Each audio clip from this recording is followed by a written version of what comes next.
दोस्तों एक बार फिर से आपका स्वागत है हमारे चैनल पर। तो दोस्तों चलिए कहानी को शुरू करते हैं। मेरा नाम पाखी है। जैसी खूबसूरत मेरी आंखें थी वैसे ही मेरे होठ, रंग बिल्कुल गोरा और काफ़ी लंबे बाल। कोई भी लड़का मुझे देखता तो उसके होश उड़ जाते। पर पति की मौत के बाद मैं बिल्कुल अकेली रह गई थी। अभी तो मात्र मैं 25 साल की हूँ और मेरी जवानी अभी बाकी है। ऐसे में एक विधवा बने मैं मारी मारी फिर रही थी। ना सिर्फ तन की भूख बल्कि पेट की भूख भी सताने लगी थी। मेरे पति के गुजरते ही उसका दोस्त मेरे पास आ गया और कहने लगा, पाखी अकेली रहोगी तो आग में जलती रहोगी। मैंने कहा, अभी तो साहिल की लाश तक नहीं मिली, मैं तो उसे बेइंतहा मोहब्बत करती हूँ। तनुज बोला, तुम मेरे दोस्त की विधवा हो, मैं तुम्हें वह सुख दूंगा कि तुम मुझसे एक पल भी जुदा नहीं रह पाओगी। अभी 2 ही दिन हुए हैं मेरे पति को गुजरे हुए। मैंने उसे मना कर दिया और काम की तलाश में मारी मारी फिरती रही। हमारे गांव में तो बस खेतों में ही काम मिलता है, जो कि मुझे नहीं आता क्योंकि मैं शहर की लड़की हूँ।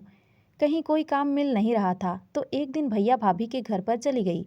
1 महीना बीतते ही उन्होंने कह दिया कि गाँव चली जाओ। तुमने वैसे भी जवानी में हमारा नाक कटवा दिया था। जब मैं मात्र 19 साल की जवानी की दहलीज में मैंने कदम ही रखा था कि मेरे पैर फिसल गए थे और अब भैया भाभी ने मुझे गांव भेज दिया, जहां मेरी हालत खराब हो गई थी।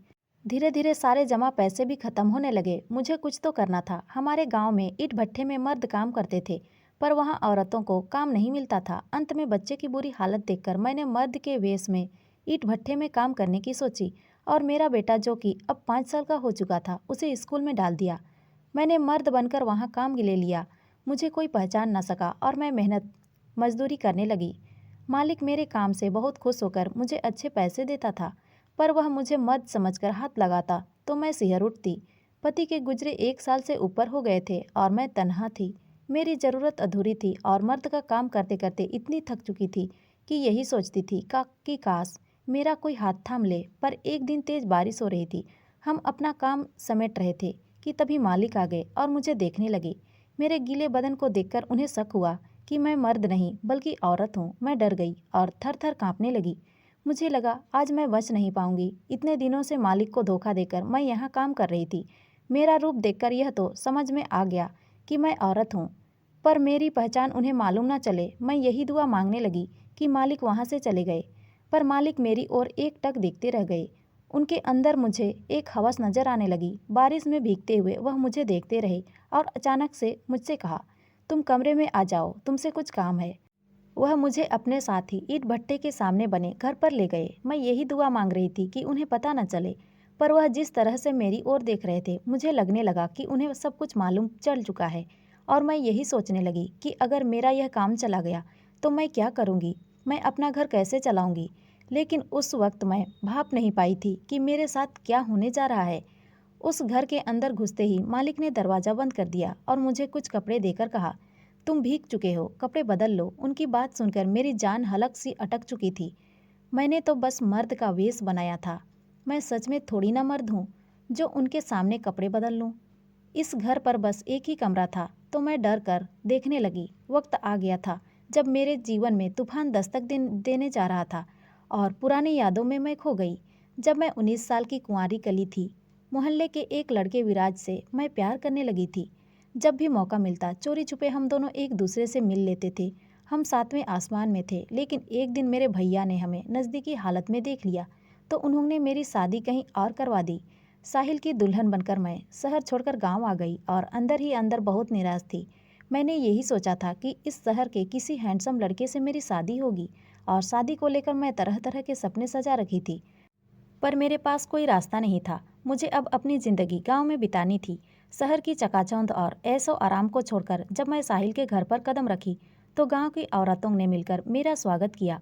मुझे चारपाई पर बिठाकर ढेर सारे तोहफे दिए। एक गोरा सा लड़का मुझे तोहफा देने आया।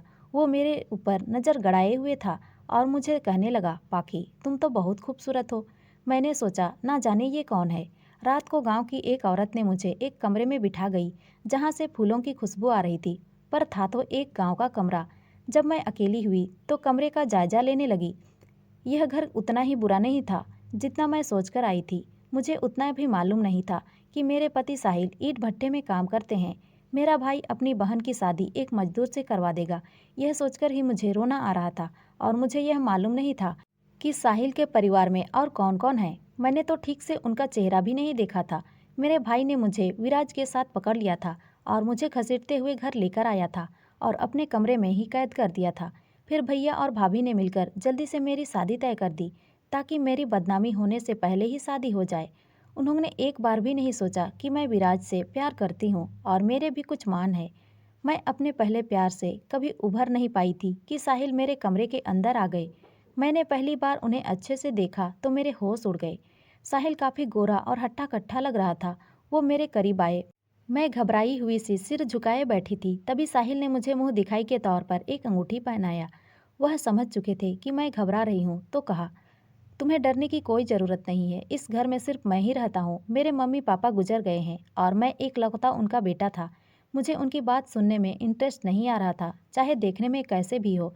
लेकिन है तो ईंट भट्टे का मजदूर ही, कितना भी कमा लेते होंगे जो मुझे खुश रख पाएंगे।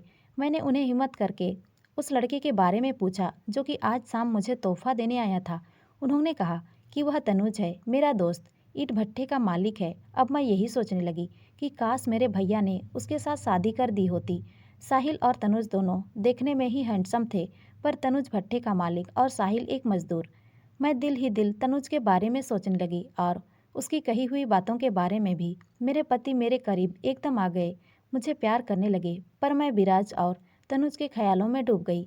जब उन्होंने कहा, मैं धीरे धीरे तुम्हारे साथ करीबी रिश्ता बनाऊंगा, तो मैंने राहत की सांस ली। अगले ही दिन तनुज घर पर आ गया और मुझसे कहने लगा, भाभी एक कप चाय पिलाओ ना। मैं काफ़ी शर्मा गई और फिर किचन में जाकर चाय बनाकर लाई। साहिल और तनुज चाय पीकर काम पर निकल गए और मैं अपनी किस्मत के बारे में सोचने लगी। मैं उनके घर को अच्छे से देखा तो वह इतना भी बुरा नहीं था जितना मैंने सोचा था। तो दोस्तों, ये कहानी कैसी लगी आपको कमेंट में ज़रूर बताएं।